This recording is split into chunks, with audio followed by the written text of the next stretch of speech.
जय हिंद साथियों। उम्मीद करते हैं कि आप सभी अच्छे होंगे और आपका एग्ज़ाम भी बेहतरीन जा रहा होगा। अभी तक जितने भी शिफ्ट का पेपर हुआ है, Delhi police head constable AWO TPO का, उन सभी शिफ्ट में सिटिंग अरेंजमेंट से संबंधित 3 क्वेश्चन पूछे जा रहे हैं। ठीक है, तो यहाँ पर हम सिटिंग अरेंजमेंट से संबंधित कुछ क्वेश्चन लेकर आए हैं जो कि आपके एग्ज़ाम में पूछे गए हैं। सेम टू सेम यही लेवल के क्वेश्चन पूछे गए हैं और यहाँ पर हम आपको कुछ बेहतरीन तरीके बताएंगे जिसके द्वारा अच्छे से अच्छे सिटिंग अरेंजमेंट को आप बिल्कुल आसानी तरीके से डील कर सकते हैं। तो आइए यहाँ पर कुछ क्वेश्चन लिए हैं, तरीका ध्यान से सुनिएगा। आपके लिए जिसका भी कल एग्ज़ाम है उसके लिए सिटिंग अरेंजमेंट जो है काफ़ी आसान होने वाला है। तो चलिए एक बेहतरीन सेशन की शुरुआत करते हैं। यहाँ पर पहला क्वेश्चन ध्यान से देखिएगा। अब एक चीज़ और आपको बता दें कि जो सिटिंग अरेंजमेंट पूछे जा रहे हैं वो 2 प्रकार के सिटिंग अरेंजमेंट पूछे जा रहे हैं। एक लीनियर है, एक सीधी लाइन में एक पंक्ति में लोग खड़े हैं, और दूसरा टाइप जो है सर्कल है जिसको वृत्ताकार कहते हैं। ठीक है, तो दोनों टाइप के प्रश्न को इसमें कवर किया गया है। दिया गया है 6 लड़कियां एक पंक्ति में उत्तर की ओर मुख करके बैठी हैं। तो देखिए सिटिंग अरेंजमेंट में जो सबसे इम्पॉर्टेंट चीज़ होता है वो होता है आपका लेफ्ट और राइट। ध्यान दीजिएगा, अगर मुख उत्तर की तरफ है तो लेफ्ट आपका इधर होता है, राइट आपका इधर होता है। क्लियर है? लेकिन यदि मुख दक्षिण की तरफ है तब आपका इधर जो है राइट हो जाएगा और इधर क्या होगा, लेफ्ट होगा। तो इन बातों को आप अवश्य ध्यान रखिएगा। आइए क्वेश्चन को कैसे डील करना है आपको सिखाते हैं। यहाँ पर 6 लड़कियाँ हैं, एक पंक्ति में उत्तर की ओर मुख करके बैठी हैं।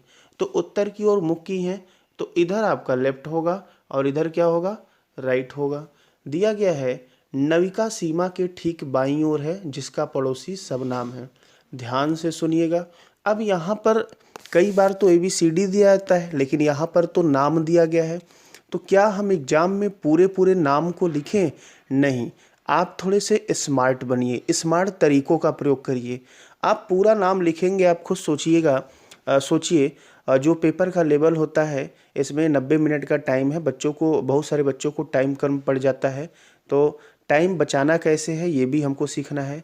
तो यहाँ पर हम अगर सभी जितने भी नाम इसमें दिए गए हैं, नविका, सीमा और सबनाम, हीमा, जितने भी, रूपाली, विनीता, अगर इन सभी का नाम लिखें तो आप सोच के देखिए कम से कम 10-20 सेकंड तो लगने ही वाला है। और आप जानते हैं CBT computer based online exam में या कॉम्पिटिटिव एग्जाम में एक एक सेकंड की वैल्यू होती है। तो हम क्या करेंगे, इनके शॉर्टकट लिख लेंगे, अर्थात इनका जो पहला इंग्लिश का लेटर होता है उसको आसानी से लिख लेंगे और ये कम से कम जगह पे, कम से कम रफ पे बड़े आसानी से लगेगा। तो आइए नविका को हम लिखेंगे एन। नविका सीमा के ठीक बाईं ओर है, तो यहाँ पर हमने बना दिया नविका और ये हो गई सीमा। तो देखिए सीमा की ये जस्ट बाईं ओर है। क्लियर है? जिसका पड़ोसी सबनाम है। ध्यान दीजिएगा, जो, जिसे, जिसका, इन सभी शब्दों का प्रयोग बाद वाले शब्द के लिए किया जाता है। वेरी इंपॉर्टेंट है, ध्यान दीजिएगा। तो यहाँ पर बोला गया है जिसका पड़ोसी सबनाम है, तो इसमें बाद वाला कौन है, सीमा है। तो सीमा का पड़ोसी कौन है, सबनाम है। अब ध्यान से सुनिए, अब सीमा और सबनाम हम केवल पहला लेटर लिख रहे थे, दोनों में पहला लेटर सेम है, तो यहाँ पर हम एक लेटर और ऐड कर लेंगे। सीमा के साथ हम SI कर देंगे और सबनाम के साथ क्या कर देंगे, SA कर देंगे।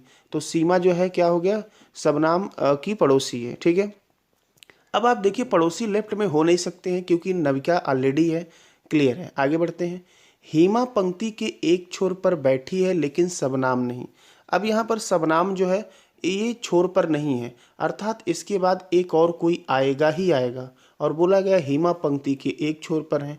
अभी तक हम 4 लोग को बैठा चुके हैं लेकिन हीमा पंक्ति के किस छोर पर है ये तो क्लियर नहीं है, तो इस लाइन को थोड़ी देर के लिए छोड़ देंगे। ऐसा नहीं है कि अगर नहीं बैठाने का जगह मिल रहा तो लेके परेशान होंगे।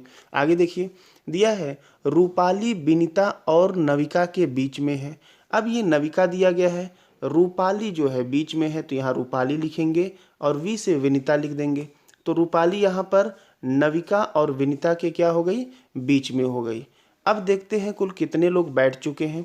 तो इसमें अभी तक कुल जो है 6 लोग बैठ चुके हैं, 6 लोग बैठ चुके हैं। क्लियर है? और वहाँ पर बोला है कि शबनम जो है ये किसी छोर पर नहीं होंगी। तो यदि शबनम छोर पर नहीं होंगी और बोला गया कि हिमा पंक्ति के एक छोर पर है, तो हिमा को यहीं शबनम के बगल में ही बैठाना पड़ेगा। तो आप लाइन बाय लाइन पढ़िए, और कोई ज़रूरी नहीं है कि आप जब सेटिंग अरेंजमेंट के प्रश्नों को सॉल्व करिए तो हम पहले लाइन से ही बैठाना शुरू करेंगे, जितनी पॉसिबिलिटी मिलेगी उतनी पॉसिबिलिटी बनाएंगे, ऐसा कुछ नहीं है। आप ऐसे लेटर, ऐसे नाम, ऐसे शब्द को पकड़िए जिसके बारे में सबसे अधिक जानकारी दी गई है। इससे आपका सिटिंग अरेंजमेंट आसान हो जाता है। लोग कहने के लिए हवा बनाते हैं सिटिंग अरेंज बहुत टफ होता है, कुछ भी नहीं होता है। इसमें आप फुल के फुल मार्क्स बड़े ही आसानी से पा सकते हैं। तो यहाँ पर हमारा ये डाटा बनकर तैयार हो गया है। अब ध्यान से सुनिएगा, इसमें पूछा क्या गया है, पंक्ति के दूसरे छोर पर कौन बैठा है। तो यहाँ पर बताया गया था कि हिमा पंक्ति के एक छोर पर है। तो अगर हिमा पंक्ति के एक छोर पर है तो दूसरे छोर पर वी है, वी का मतलब विनीता। इस क्वेश्चन का सही आंसर हो जाएगा बी। क्लियर है। बढ़ते हैं, एकदम ऐसे हुबहू क्वेश्चन आपके एग्जाम में पूछे जा रहे हैं। अगले प्रश्न की तरफ। अगला दिया गया है, 6 मित्र हैं, एक सीधी रेखा में उत्तर की ओर मुख करके बैठे हैं। अब यहाँ पर देखिए बड़े नाम तो दिए नहीं गए हैं, GHMJKL दिया गया है, तो इसको आसानी से लिखते हैं, कोई दिक्कत नहीं है। पहला दिया है GL और H के बीच में बैठा है। तो देखिए हमने कहा ना कि जहाँ पर आपको सही जानकारी मिले या जहाँ पर उचित जानकारी मिले वहाँ से बैठाना शुरू करिए, कोई ज़रूरी नहीं है कि हम पहले लाइन से बैठाएं। अब यहाँ पर दिया है GL और H के बीच में बैठा है, तो एक तो इस कंडीशन से भी लिख सकते हैं और दूसरा GLH ऐसे भी लिख सकते हैं। तो हमको डबल पॉसिबिलिटी बनानी पड़ेगी ना, तो अपने आप माइंड को मेकअप करें। इस लाइन को हम अभी थोड़ी देर के लिए छोड़ देते हैं, आगे यहाँ पर फिर मिलेंगे इससे। आगे क्या दिया है, यच यम के दाएं चौथा है, कुल 6 ही लोग हैं। अब यहाँ बैठाना आसान हो जाएगा। तो उत्तर की तरफ मुख है, दायां बायां ध्यान दीजिएगा। यच यम के दाएं चौथा है, तो ये तो यम हो गया, 1 2 3 और 4, तो यहाँ पर हो गया यच। यच जो है यम के दाएं चौथा है। कुल 6 लोग हैं जिसमें अभी तक 5 लोग बैठ चुके हैं। ठीक है। आगे दिया है के एच के ठीक दाएं बैठा है, तो एच के ठीक दाएं किसको बैठा दिए, के को बैठा दिए। अब 6 लोग बैठ चुके हैं। अच्छा, अब आते हैं शुरू वाले लाइन पे। दिया था जी एल और एच के बीच में बैठा है, तो यहाँ पर हमको एल लिखना पड़ेगा, जी यहाँ लिखेंगे, एल और एच के बीच में ये बैठ जाएगा। अच्छा, एक बचा हुआ है, जो कि उसमें बचा है, जो खाली जगह है उसको ज़बरदस्ती पकड़ के बैठा देंगे, वो कहीं जा नहीं सकता है। तो बचा कौन है, जे। तो यहाँ पर इस खाली वाले जगह पे हमने किसको बैठा दिया, जे को बैठा दिया। क्लियर। तो ये बिल्कुल आसानी से बैठकर तैयार हो चुका है। पूछा गया है यल और यम के बीच में कौन है, तो यल यहाँ है, यम यहाँ है, तो इसके बीच में आपको कौन दिख रहा है, जे दिख रहा है। अर्थात कौन सा आंसर सही होगा, पहला आंसर सही होगा। क्लियर है। चलिए, बड़े आसानी से इसको हम लोग डील किए। अगले प्रश्न की तरफ बढ़ते हैं। अब ध्यान से देखिएगा, ये 2 क्वेश्चन हम जो लिए थे ये लीनियर लाइन थे, एक सीधी रेखा से संबंधित थे, ये आपके एग्जाम में पूछे गए हैं। अब जो दूसरा हम सेटिंग अरेंजमेंट लेने जा रहे हैं वो सर्कल से संबंधित है, वृत्त से संबंधित है, ये भी आपके एग्जाम में पूछे गए हैं। तो चलिए बढ़ते हैं।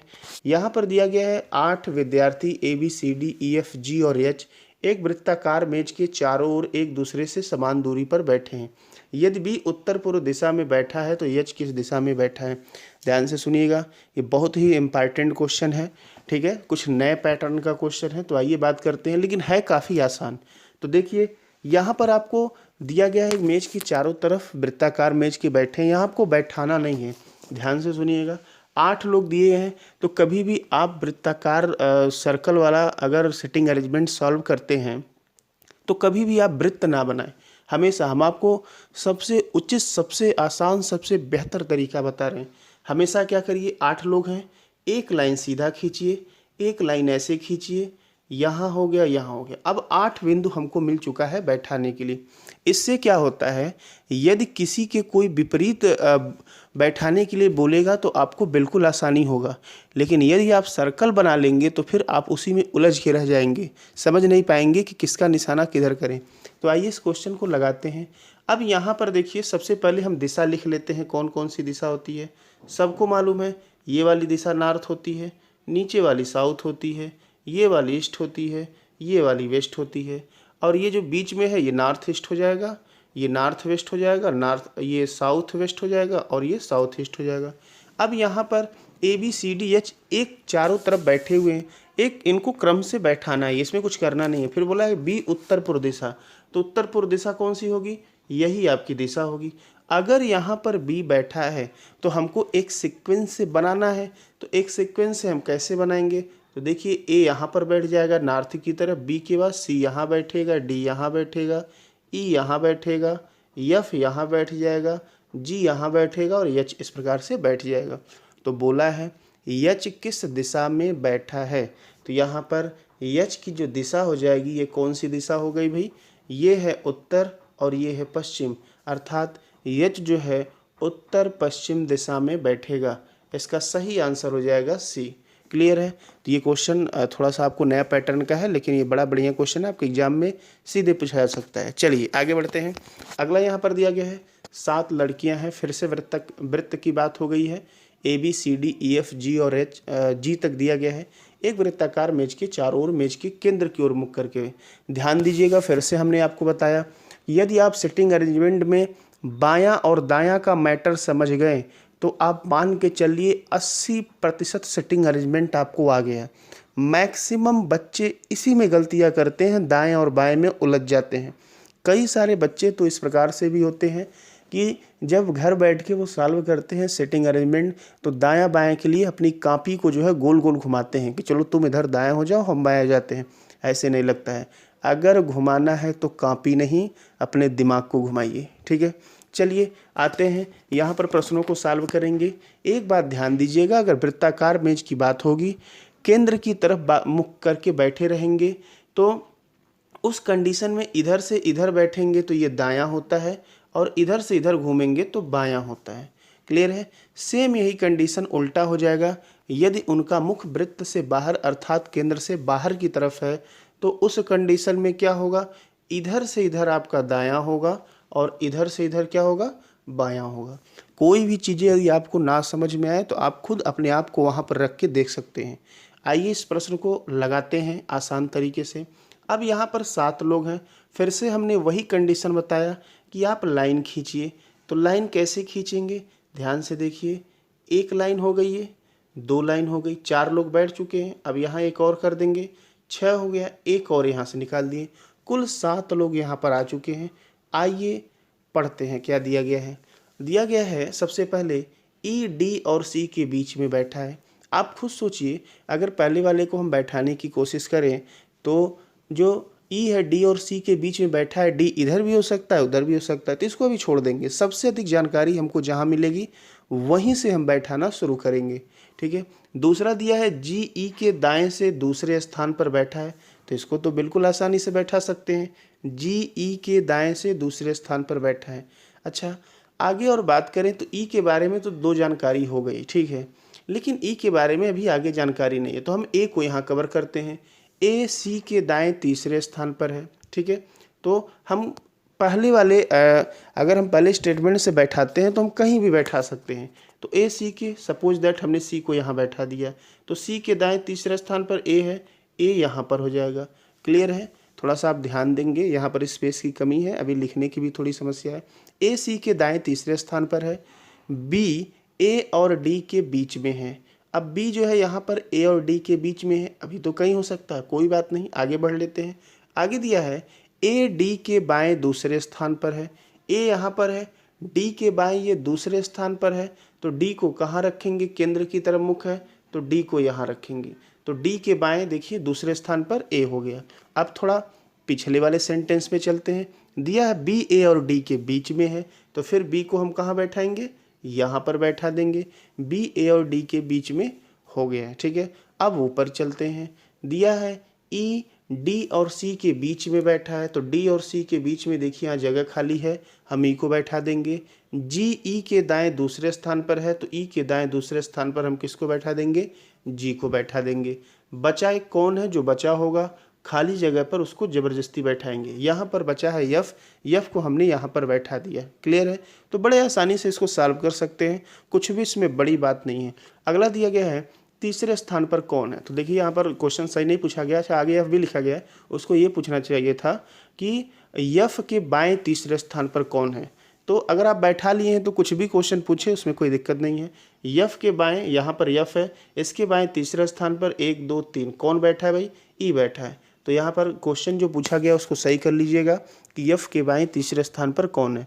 तो सिटिंग अरेंजमेंट हमने 2 पैटर्न आपको कराया, एक लीनियर जो सीधे लाइन में होते हैं, जो हमने आपको बोला है सबसे इम्पॉर्टेंट चीज़ है कि आप जो है दाएं बाएं का ध्यान दें, और दूसरा वृत्त वाला हमने बताया, इसमें भी दाएं बाएं का ध्यान देना बहुत ही आवश्यक होता है। अगर आप दाएं बाएं की अंडरस्टैंडिंग आपको हो गई तो 80% क्वेश्चन आपका लग गया। उसके बाद हमने बताया कोई ज़रूरी नहीं है कि कोई भी यदि सेटिंग अरेंजमेंट दिया गया है तो हम पहले लाइन से ही सॉल्व करना शुरू करें। जिस लेटर या नाम या शब्द के बारे में सबसे अधिक जानकारी होगी वहीं से हम सॉल्व करना शुरू करेंगे। क्लियर है? तो ये थे कुछ इंपॉर्टेंट क्वेश्चन। यदि आप वीडियो को ध्यान से देखे होंगे तो पक्का एग्जाम में आप सेटिंग अरेंजमेंट के 3 क्वेश्चन को पाने से आपको कोई नहीं रोक सकता है। चलिए जल्द मिलते हैं अगले वीडियो में, तब तक के लिए धन्यवाद।